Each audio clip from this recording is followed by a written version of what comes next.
Olá, internautas do BNews. 2 de julho chegou e por isso estou aqui na praça ou Largo do Campo Grande, como você queira chamar, para falar um pouco da independência da Bahia, que neste ano completa 196 anos. Você deve estar se perguntando o motivo de eu estar aqui na Praça do Campo Grande para falar sobre a independência. Pois é, muita gente não sabe, mas o nome oficial deste espaço aqui é Praça 2 de Julho, por ter aí uma ligação com as lutas pela independência do Estado. Mas quem vai explicar isso melhor para a gente não sou eu não. É um historiador que está aqui me esperando. A gente vai percorrer a praça aqui, fazer um passeio para ele explicar um pouco desta ligação e você, como sempre, é claro, vai me acompanhar. Pois bem, quem vai me explicar essa história, o motivo da praça ser chamada 2 de julho, é o historiador Rafael Dantas. Olá, Rafael, tudo bem? Seja bem-vindo Ótimo, ao prazer. BNews. E queria iniciar o nosso papo justamente te perguntando o motivo, por que o nome dessa praça. É como eu falei, né? Muita gente não sabe, mas o nome dela oficial é 2 de julho. Por quê, Rafael? Essa referência é interessante para a gente destacar porque faz ligação com o evento cívico do 2 de julho de 1923. Ou seja, a praça, esse espaço aqui, homenageia a data do 2 de julho de 23, por causa do monumento que a gente tem aqui no centro. Então, esse é o monumento, né, que foi desenhado, projetado no final do século XIX para fazer referência a todo esse momento importantíssimo para a Bahia e para o Brasil. Então, não é à toa que ele é cheio de referências, de alegorias, que faz menção a esse episódio 2 de julho. Então, a praça acaba recebendo esse nome, um memorial ao 2 de julho. É isso, né? Ele falou aqui do monumento, né? Que está passando por uma reforma de requalificação, né? No momento, né? Mas ele é cercado de figuras emblemáticas da luta, né? Pela independência da Bahia, não é isso? Exato. Analisar o monumento é interessante para a gente perceber como os monumentos falam. Ou seja, como a gente, através do que está presente no monumento, a gente pode entender o contexto do 2 de julho. Então, se a gente percebe lá no topo, apesar de estar coberto com a estrutura, né, tem a representação do caboclo. O que o caboclo representa? Os nativos que participaram no 2 de julho. Ou seja, o 2 de julho não pode ser entendido apenas como um movimento com participação de soldados, de oficiais, de uma elite política ou militar, mas sim um movimento populacional daquela época, popular mesmo. E os festejos futuros também continuaram popular. O que dá o caráter especial para o 2 de julho é justamente esse movimento popular.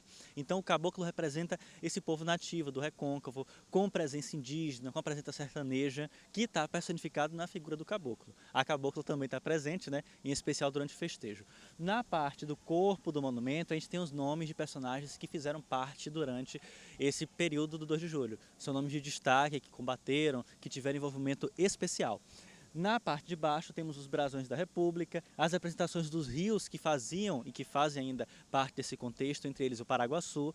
Temos a águia que representa a liberdade, a própria vitória. Isso já é uma representação conhecida no cenário artístico, estético daquele período. É um monumento em bronze e em mármore de Carrara, esculpido pelo escultor Carlo Nicoli. E naquele período de lutas, né, de batalhas, né, de confrontos aí pela independência do Estado, você estava me explicando que as tropas passaram por aqui também, né? E tem uma curiosidade muito interessante sobre o Corredor da Vitória, né? Que o Rafael vai explicar melhor agora, não é isso, Rafa? Exatamente. Quando a gente fala do 2 de julho, a gente tem que levar em consideração que a cidade do Salvador foi um campo, né, de batalha. Não essa cidade que a gente conhece hoje, né, porque a cidade tinha outra configuração urbana na época. Mas, por exemplo, a Estrada da Liberdade era que em momentos anteriores vinha um importante comércio de carnes do interior. Inclusive pessoas que lutaram, que combateram, as tropas passaram pela Estrada da Liberdade. Seguiram esse caminho do centro da cidade, continuaram andando, passaram pela essa região até o Corredor da Vitória. Portanto, Vitória, a vitória no 2 de julho. Então as ruas, os espaços da cidade estão carregados de uma referência não só ao 2 de julho, como também a outros momentos marcantes daquele período, né? Pois é, né? Esse local aqui, que após, né, os confrontos, né, após a independência da Bahia, até hoje ele segue sendo cenário de diversas manifestações políticas, né? A gente teve manifestações emblemáticas aqui, como a Revolta do Buzu, né, manifestações de estudantes, aí como eu já falei, volto a frisar, manifestações políticas também, por ter essa ligação, né, do caboclo, né, da própria independência da Bahia, né, pelo fato da praça ser chamada Praça 2 de Julho, essas manifestações acontecem aqui também, não é isso? Essa é uma questão bem interessante porque mostra como, de uma forma ou de outra, o que aconteceu no 2 de julho de 23 do século XIX tem raízes em nossa atualidade. Porque muitas das ideias presentes naquele período, como a liberdade, independência, etc., e um entendimento ou outro continuam presentes, né? Ainda mais em um momento político tenso que a gente vive hoje e viveu ao longo de todo esse tempo. Então a praça, não só por ser uma referência da cidade, mas também por ter uma representatividade histórica, com essa história que a gente contou do 2 de julho, das ideias de independência, das figuras aqui presentes que contam a nossa história, também foi escolhida ao longo de todo esse tempo, em especial da década de 80 e 90, como um ponto de encontro para manifestações, para protestos. Você aí parado, também é explorado. Você aí parado, também é explorado.